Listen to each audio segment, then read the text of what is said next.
अब ये तस्वीर है, भूख हड़ताल जारी है, डफली वाला गैंग है पूरा यहाँ पे। देखिए, बहुत ही हल्के शब्दों में हमारे यहाँ बिहार में कहा जाता है, या और भी हिंदी पट्टी में, कि पनौती होना, कि वो जहाँ पहुँच जाए वो अशुभ हो जाएगा। तो ये वो लोग हैं।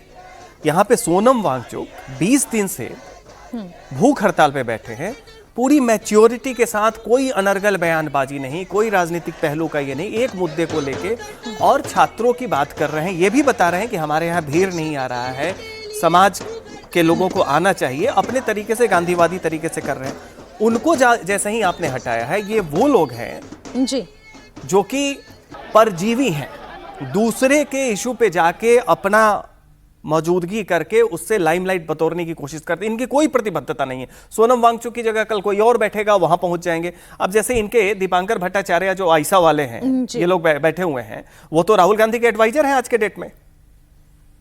सीताराम येचुरी के बाद वो उनको माना जाता है। तो राहुल गांधी जो उत्तराखंड चले गए थे कि दिल्ली में कहीं रहें, और लोग ये न कहें कि दिल्ली में और मिलने नहीं आ रहे हैं, उनको जरा कन्विंस कर लेते। अपने लोगों को तो साथ में बिठा रहे थे, क्यों नहीं राहुल गांधी को समझा दिया?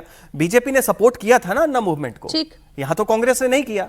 लेकिन तमाम इसके बावजूद देखिए, अब इस आंदोलन का यहां पे कोई फ्यूचर नहीं है, क्योंकि ये वो लोग हैं जो कैच ऑल, जो एक आकर्षण हर किसी के लिए होता है, वो इनमें नहीं है। इनको सेक्टेरियन माना जाता है। सोनम वांगचुक अकेले एक ऐसे व्यक्तित्व थे जो कि एक पीढ़ी के लिए एक फोर्स बन के उमर रहे, कन्वर्सेशंस में आने शुरू हो गए थे।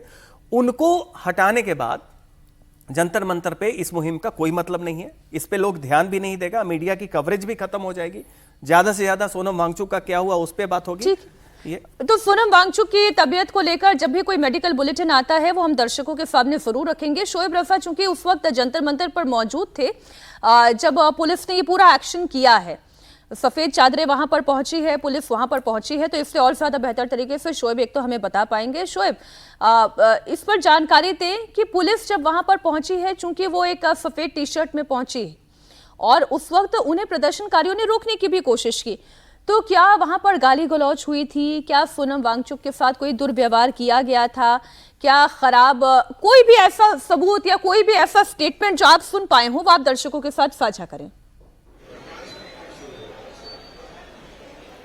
देखिए मीनाक्षी, चूंकि 20वां दिन आज है और पिछले आप देखेंगे 18-19 दिन तक लगातार इसी तरह से सुबह होती रही। किसी को अंदाजा ये था नहीं आज भी कि अचानक से आज इस तरह का कोई पुलिस की तरफ से एक्शन होगा। पुलिस की तरफ से कहा जा रहा है कि हाईकोर्ट ने जो बात कही है उसके बाद उनकी तरफ से एक्शन हुआ। तो एक नॉर्मल सुबह थी और सुबह के जैसे ही 7:30 के करीब, 7 और 7:30 के दरमियान इसी मंच पर कुछ लोग अचानक से चढ़े। लेकिन उससे पहले तैयारियां जो हो रही थी वो कुछ इस तरह की थी कि जो आम दिनों में बैरिकेड लगाए गए हैं, जहां मैं खड़ा हूं, आज जो बैरिकेड है वो ऊंचे लगा दिए गए थे और पूरी तरह से बंद कर दिया गया था। उस वक्त अंदर आने की किसी को इजाजत नहीं थी। और जैसे ही पुलिसकर्मी जो सादी वर्दी में पहुंचते हैं और वहां पर आपने देखा होगा कि मीडिया के कैमरे नहीं थे, बल्कि जो मोबाइल से बनाए हुए फुटेज है वो सामने है। और उसमें जब मंच पर चढ़ने की कोशिश कर रहे हैं पुलिसकर्मी, उनको धक्का देने की कोशिश हुई, उनको हटाने की कोशिश हुई, फिर उन्होंने लोगों को हटा दिया। तो उस वक्त वो बहुत ज्यादा समय नहीं मिला, अचानक से तमाम चीजें हुई। 2-3 मिनट में ही पूरा जो भी एक रणनीति के तहत पुलिस आई थी और सोनम वांगचुक को लेकर अस्पताल चली गई। तो उस वक्त पुलिस ने पूरा कंट्रोल यहाँ पूरे इलाके कहे कि जंतर मंतर और आसपास को पूरा घेरा हुआ था। लंबी जो लाइन है केरला भवन तक, हमें केरला भवन यहाँ से दूर है जहाँ मैं खड़ा हूँ, वहां तक गाड़ियां पुलिस की और एक आरएएफ के जो जवान है वो खड़े हुए थे।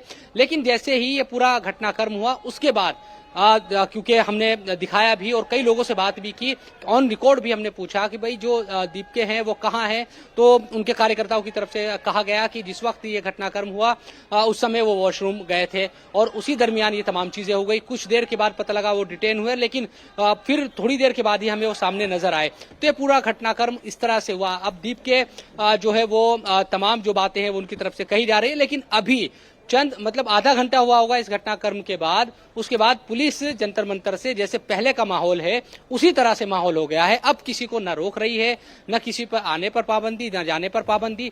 पुलिस भी जो आरएफ के जवान थे वो भी चले गए हैं। नॉर्मल दिनों की तरह जो पिछले 18-19 दिनों से हम देख रहे हैं कि लोग आते हैं, यहाँ तलाशी होती है एक आदमी की, बैग डाला जाता है मशीन में, चेकिंग होती है और आदमी कोई भी वो अंदर चला जाता है। मतलब यह है कि प्रदर्शन अभी पुलिस ने खत्म नहीं कराया है। पहले तो देखिए क्या है ना, सोशल मीडिया पर इतनी तरीके की खबर चलती रहती हैं जो भ्रम फैलाती हैं, इसलिए सही जगह पर सही खबर और जो रिपोर्टर रिपोर्ट कर रहे हैं और वास्तविक स्थिति वहीं ग्राउंड से दिखा रहे हैं, पहले तो विश्वास वहां पर किया जाना चाहिए। तो अगर सीजेपी ये कहने की भी कोशिश कर रही है कि उनके प्रदर्शन को खत्म कर दिया गया है, उनके साथ जोर जबरदस्ती हुई है, प्रदर्शनकारियों को मंच से हटा दिया गया है, गाली गलौज की जा रही है, तो ऐसा पुलिस ने कुछ नहीं किया है।